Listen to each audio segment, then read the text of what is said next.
Howdy, what have we here? Is this an actual period warrant?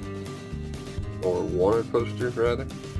Division of Investigation, U.S. Department of Justice, Washington, D.C. National Motor Vehicle Theft Act. Bonnie Parker, Clyde Barrow.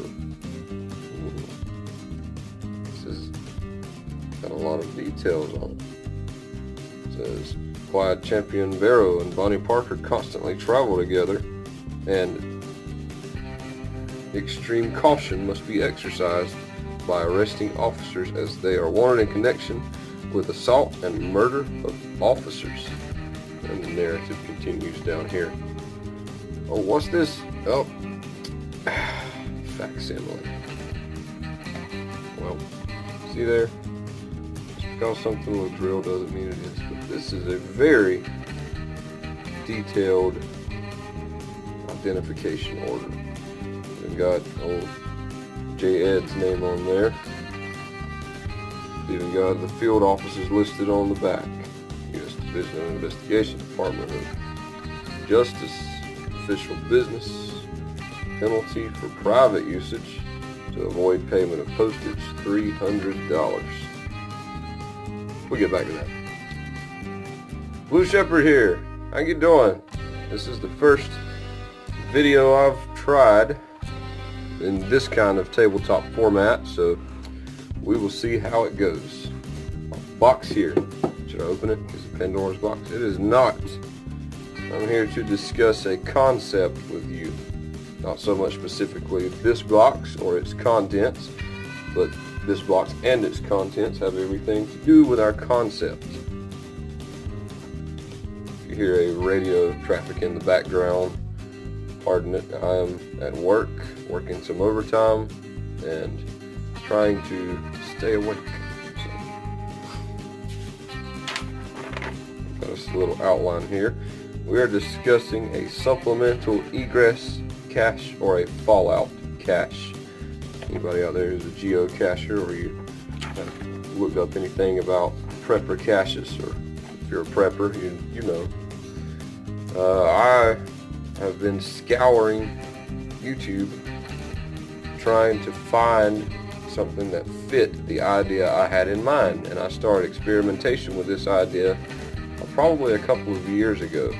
And if you like me, if you search YouTube, you have discovered every time you start searching about caches or prepper stash, or everybody wants to go bury rifles. They want to stick an AR-15, shove an AR-15, a disassembled AR-15 in some PVC pipe and bury it, or shove a Ruger 10/22 with 9,000 rounds of ammunition in a PVC pipe and a scope, a dismounted scope, and go bury it somewhere, and they leave it there for 6 months and come back and dig it up and cry because it rusted.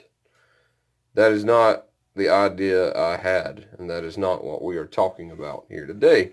And so I kept on looking, and I could not find really what I was looking for online, so I decided I'd make it myself. Can't find it, make it yourself.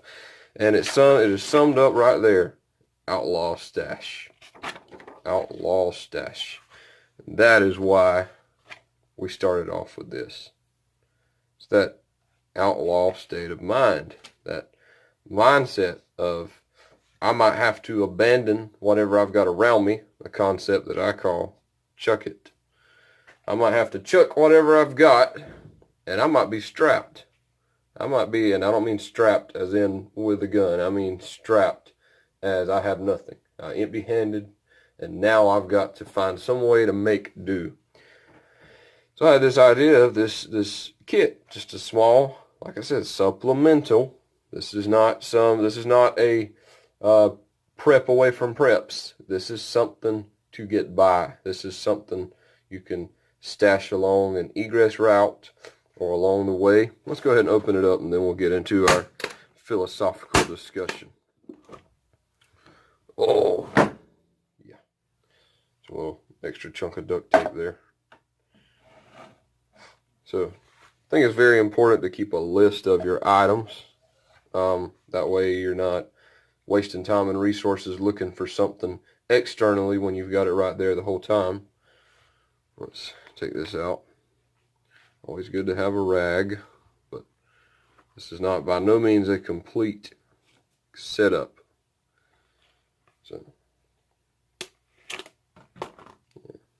revolver. This is a very old 1926 Colt Official Police that is very battered and very beaten up, and I got a really good deal on that, so that's why it's been riding in here.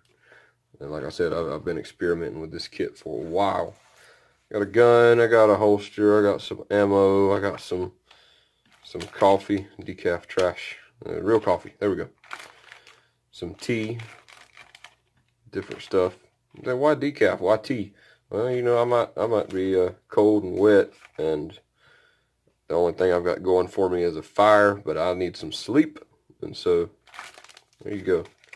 Like I said, we're talking about losing everything, and we could go through all different kinds of scenarios. We could talk Red Dawn, full-scale invasion, or Civil War, asset seizure, the militia needed your car, or the Communist Workers' Party needed more firepower, so they saw the rebel flag in your yard and the Glock sticker on your truck and the "Don't Tread on Me" sign hanging on your front door, and they knew they could get guns and ammunition at your house. So they kicked the door in and took it for their own war. There's a little striker out of an old lighter. Got a folding knife, extra speed loader. Let me get that folder out of there. Folding knife. A little junk fixed blade. And then a couple of boxes of ammo. Some of that's some custom ammo from a buddy of mine out in Ohio. Philosophicals. Let's get into this. Individuality. Your stash will be individual because individuals have individual needs. And we have to talk about your goals here. What is your, like I've got right there, POU, philosophy of use. And that's a term coined from Lieutenant Colonel Nothing Fancy. What do you intend to do with this kit? I see people take a tube, PVC tube, and they'll be stashing bottles of water and MREs and long guns in it. And my thoughts are, what are you intending to do with this? First of all, if you live in an area, well, I'm getting ahead of myself, we'll get to climate in a minute, but still, you don't want to put stuff together that's going to corrupt the other items in the kit, like water and ammunition, or water and firearms. But I would, if you're going to store water, store it separately. But the philosophy of use, is your goal to use this kit to make it to work? Is your goal to use this kit to make it from work to home? Is your goal to stash this along an evacuation route? Is your goal to stash this at your workplace in case riots or civil unrest break out? Is this kit something that you're going to stash in your yard in case your house burns down? And you may not have property. We'll get to that in a minute. Generality. This kit needs to be, to an extent, general, because you don't know what you're going to be doing.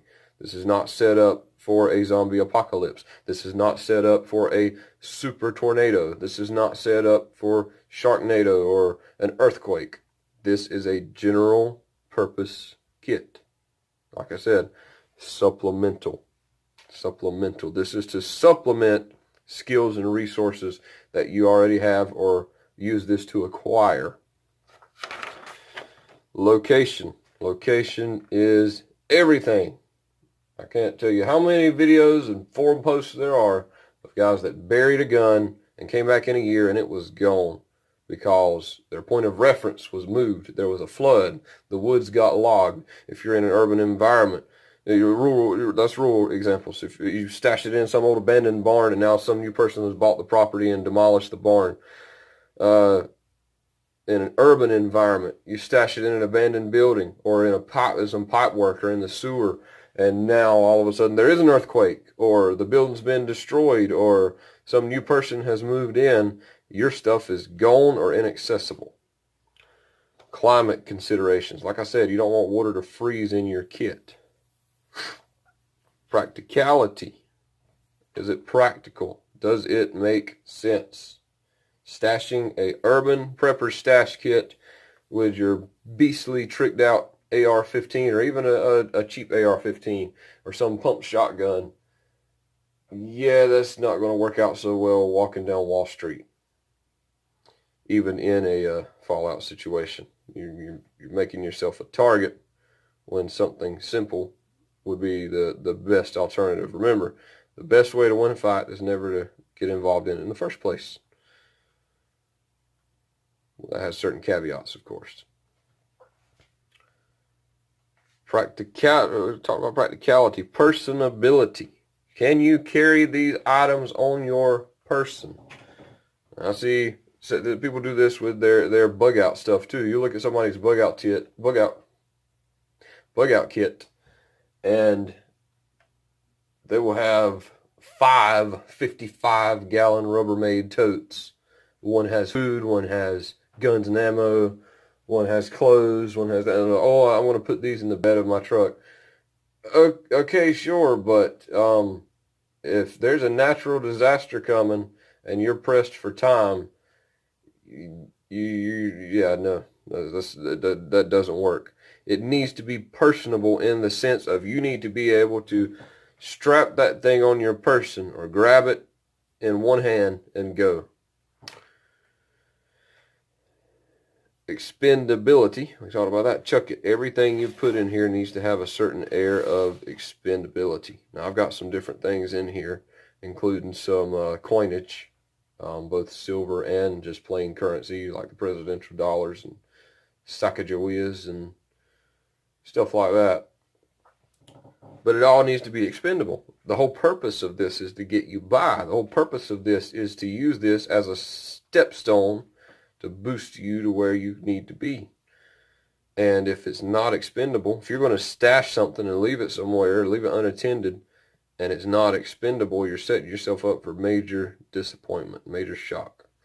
And finally, liability. If you're going to stick a gun in a box and leave it unattended, you need to be ready and able, you need to be prepared to accept the inherent liability that comes along with that. I said I have coinage in here. That's important as opposed to cash. Why? Because anything in a kit like this will be subject to moisture, even if you leave it in a vehicle. And if it's sealed, but moisture somehow gets in, or if it sweats in there, paper money will fall apart. My great uncle had, I forget the amount. I was told one time a very large sum of money, cash, paper cash, which he stored in a mason jar. And he buried that jar for I don't know how long, and came back and they found it and they dug it up. There it was, exactly where he placed it. He unscrewed the lid, he reached in, and by the way, this was a family of moonshiners, bootleggers, so yeah, there, that explains the mason jar. Reaches in, grabs the money, and it all comes out in a wet clump chunk in his hand and literally just falls apart right there in his hands. Why? Because moisture. 22 long rifle, I had that extra. I just tossed that in there. That was initially my experimental ammo for moisture's sake. Everybody always talks about, oh, you can use 22 for barter. Yeah, I tend to stay away from that idea. But the 22 long rifle is just about one of the most common weapons you will come across. Something that fires 22 long rifle. So, a little box. It doesn't hurt, doesn't take up any vital room in there. I've still got room. I can still cram some more stuff in there. But the mindset that I have with this is just that. Like I said, that outlaw stash. Not that I'm planning to become an outlaw, but what if, for whatever reason, I find myself on the run? This has happened before. I'm a LEO. I've got a marked patrol car in my yard. All of a sudden I wake up and my house is under attack and I have to get my wife and kids and we run through the woods, and then I can have this staged along an evacuation route or a similar kit. And People that act like that's crazy and paranoid. This happened before. Look at every major civil unrest in history. That kind of stuff goes on. You have to have contingencies, and that's what this is all about. It's about contingencies. It's about having something, not being prepared in the sense of, oh, I've got that, so I know I don't have to worry about anything, but being prepared in the sense that, well, at least I've got something. I've got something. This is not by no means intended to be a complete unit. This is by no means intended to help get you through the apocalypse. It's a start. That's all it is. It's a start. Like I said, you talk about that outlaw state of mind, whether we're talking about Bonnie and Clyde or Jesse James or Billy the Kid or even more modern outlaws. We have this, we notice they have these places. They'll have places and they'll have different routines and they'll have these stashes hidden and different stuff like that. And it's that mindset of forces set up, staging the battlefield before the battle happens. We do that too, by the way. We do it in our own ways. And if you are thinking outside the box, you've already done that. Whether it's with, it doesn't have to be guns and ammo, it might be work. You might have extra clothes in your office. You might have an extra thumb drive in your car. You might have an extra laptop in a backpack. Why? Because you've got fail-safes in place. You've got all these things, and they're not necessarily going to make life just the same as it was if you forgot what you needed, but they'll get you through. And that's the whole purpose of this. It's going to supplement what you've already got. Leave your thoughts. I'm interested to hear them. But if you come and ask, well, why don't you have this, or why don't you have that, or why is your kit like this? The answers are already going to tell you. The answer is going to be because it's not. And that's just plain and simple. Have a good one, y'all.